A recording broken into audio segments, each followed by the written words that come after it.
I'm Allendale Chief Meteorologist Ryan Martin with a look at your midday weather update. We are taking a look at the latest model information into us right now and trying to determine whether or not we're going to change the forecast. I'll tell you right up front, I'm not changing my short-term forecast from day 1 through day 10. And you know what? That does include now the period that everybody seems to be getting amped up over, and that's around the 12th when there's some cooler air diving down into the United States. There's been lots of rampant talk out there about freeze conditions, frost and freeze conditions over northern Minnesota, over North Dakota.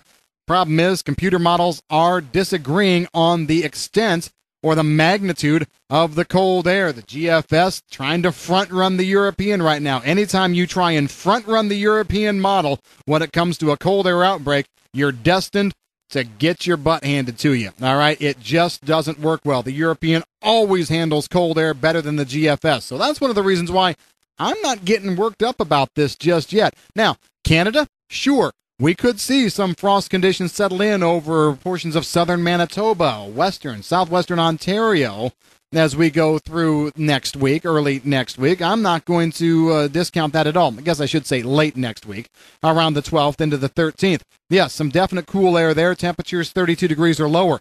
But so far, the European model maps that I'm looking at continue to keep most of the upper Midwest around that 34 to 38 degree range. This will be enough that does put a little bit of light frost on leaves, and we probably will see potential frost in lower lying areas. But in terms of blanketing this with a killing frost issue, I'm not ready to go there yet. And there's plenty of time for this air mass to modify. We've only seen it get a lot colder here the past couple of model runs.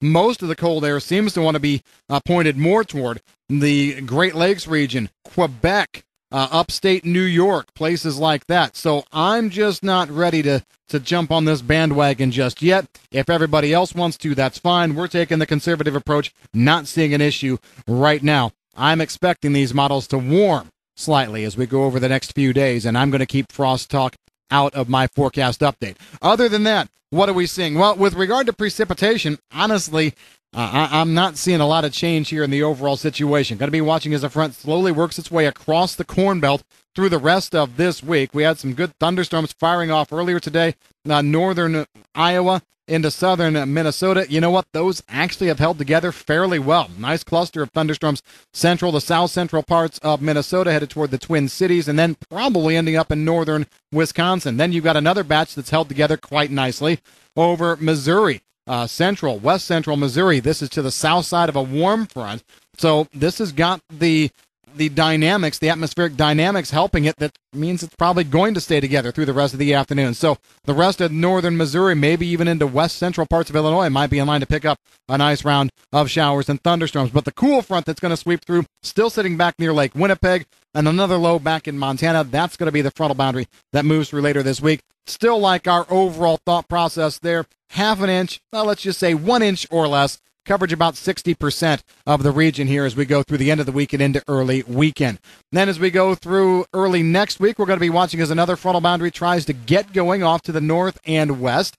Looks like a good amount of rain as we go into Tuesday morning over Iowa, Missouri, southeastern Nebraska again. That will hold together and move east. We look for rains here 1/2 to 2 inches across probably 70 to 80% of the Corn Belt. Areas that might get missed out will be the far northern part of the Corn Belt and then south of the Ohio River Valley. Although eventually that area south of the Ohio River Valley will probably pick up moisture as we go through Thursday into Friday. So there will be decent moisture everywhere as we take a look at temperatures on the latest run of the GFS. Looking at the 5,000-foot temperature area, I'm seeing temperatures here going to about, we'll say 18 to 21 degrees. That's Fahrenheit, and that's just south of Lake Winnipeg.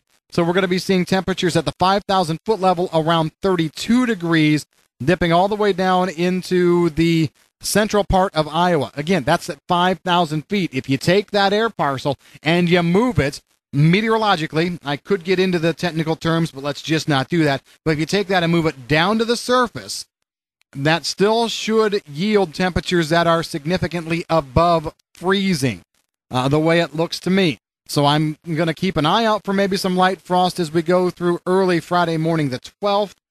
But at this point, I'm not getting amped up on it. And again, this is the GFS. The European is even farther off with this. So we're just going to kind of leave that alone going forward. Then as we go into the longer term, going through the 14th, 15th, the cool air hangs around for a while. Don't get me wrong. We're going to be seeing temperatures normal to below for probably 3 or 4 days in there, right on through the 15th, 16th. But then we see warming with dry air, high pressure in control.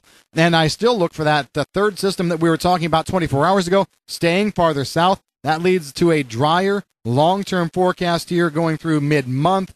And that, from what I'm being told by guys out there, is exactly what's going to be needed, especially to deal with some of the moisture we've seen recently. It also means we're probably not going to be looking at harvest issues coming forward. Places we might see some harvest issues over the next few days, we're definitely going to have to watch the lower delta very closely. They're moving through some harvest issues there now. I see the action there over the next 10 days to be very hit and miss, so I think they're going to dance around some showers but not look at a complete washout. I do still see some fairly active tropical moisture coming north, though, around the 13th, 14th, so we may have to pay attention to better chances of harvest delays after the middle of the month. That's what we've got in your midday update. If you've got any questions, give us a call here at Allendale. I'm Chief Meteorologist Ryan Martin.